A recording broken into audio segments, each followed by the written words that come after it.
সবাইকে স্বাগত জানাচ্ছি কাজী ফার্মস কিচেন নিবেদিত সহজ ইফতারে। পুরো রমজান জুড়ে আছি আমি শাবাবা ইসমাম আপনাদের সাথে। আজ আমরা তৈরি করব চিকেন ফ্রেঞ্চ ফ্রাই পাকোড়া।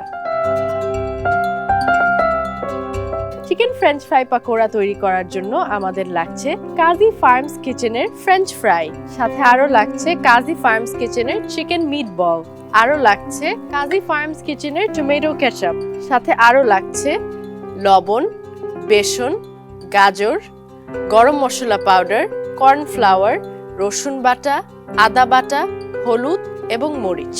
প্রথমে আমরা আমাদের যে কাজী ফার্মস কিচেনের ফ্রেঞ্চ ফ্রাইজ গুলো আছে সেগুলো নিয়ে নিচ্ছি। আমরা এটাকে একটুখানি স্মল পিসেসে কেটে নিব। কাটা হয়ে গেলে আমরা এটাকে আমাদের মিক্সিং বোলে দিয়ে দিব। আমরা আমাদের চুলাটা অন করে আমরা তেলটা হিট হতে দিয়ে দিই। এটা আমরা ডিপ ফ্রাই করব, এর জন্য আমরা একটু বেশি পরিমাণে তেল দিব। আমাদের যে কাজী ফার্মস কিচেনের চিকেন মিট বল গুলো আছে সেগুলোকে আমরা ছোট ছোট পিস করে কেটে নিব।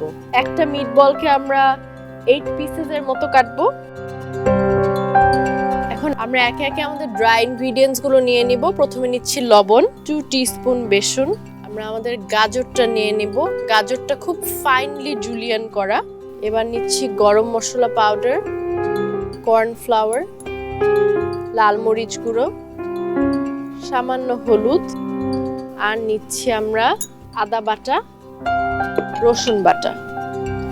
সব ইনগ্রেডিয়েন্টস গুলো নিয়ে আমরা একসাথে এটাকে মিক্স করব এখন ভালো করে। সাথে আমাদের লাগছে একটু পানি। পানিটা পরিমাণ মতো নিব, যতটুকু হলে আমরা মিক্সচারটা ভালো মতো বাইন্ড করতে পারি। কাজী ফার্মস কিচেনের সব ফ্রোজেন ফুডগুলো কিন্তু হার্মফুল প্রিজারভেটিভ মুক্ত এবং এখানে কোনো টেস্টিং সল্ট ইউজ করা হয় না। আমাদের মিক্সচারটা রেডি হয়ে এসেছে, তেলটাও গরম হয়ে গেছে। চলুন আমরা এবার একে একে আমাদের পাকোড়াগুলো ছেড়ে দিচ্ছি। ইফতারে তো ভাজা পোড়া আমাদের সবারই প্রিয়। সো ডেইলি পেঁয়াজু বেগুনি খাওয়ার সাথে একটা নতুন রকমের পাকোড়া থাকলে ভালো লাগে। কাজী ফার্মস কিচেনের চিকেন মিট বল দিয়ে কিন্তু অনেক রকম আইটেমস তৈরি করা যায়। আমরা একে একে পাকোড়াগুলো তেলে ছেড়ে দিচ্ছি।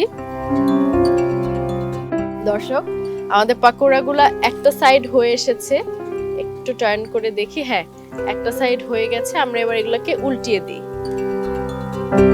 ইফতারে যত ভাজা পোড়া আইটেম তত মজা। দর্শক দেখতে পাচ্ছেন একদম একটা গোল্ডেন ব্রাউন কালার হয়ে আসছে এবং ক্রিস্পি হচ্ছে। দর্শক দেখতে পাচ্ছি আমাদের পাকোড়াটা রেডি হয়ে গেছে, একটা সুন্দর কালার এসেছে। আমরা 5 to 7 মিনিটসের মতো এটা ফ্রাই করেছি। এবার আমরা এটাকে উঠিয়ে ফেলবো। এটা যেহেতু ডিপ ফ্রাইড, আমরা ফার্স্টে উঠিয়ে এটাকে একটা পেপার টাওয়েলের উপর রাখবো যাতে সব তেলগুলো সোক করে নেয়। দর্শক, এবার পরিবেশনের জন্য আমি নিয়ে নিচ্ছি একটুখানি লেটুস। কাজী ফার্মস কিচেনের টমেটো কেচাপটা রাখবো।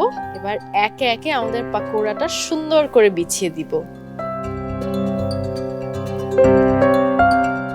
দর্শক দেখলেন তো কত সহজে তৈরি হয়ে গেল আমাদের চিকেন ফ্রেঞ্চ ফ্রাই পাকোড়া। দর্শক, আজ এখানেই বিদায় নিচ্ছি। কাল আবার হাজির হব নতুন কোনো একটা রেসিপি নিয়ে। সে পর্যন্ত ভালো থাকুন, সুস্থ থাকুন, দীপ্ত টিভির সাথে থাকুন।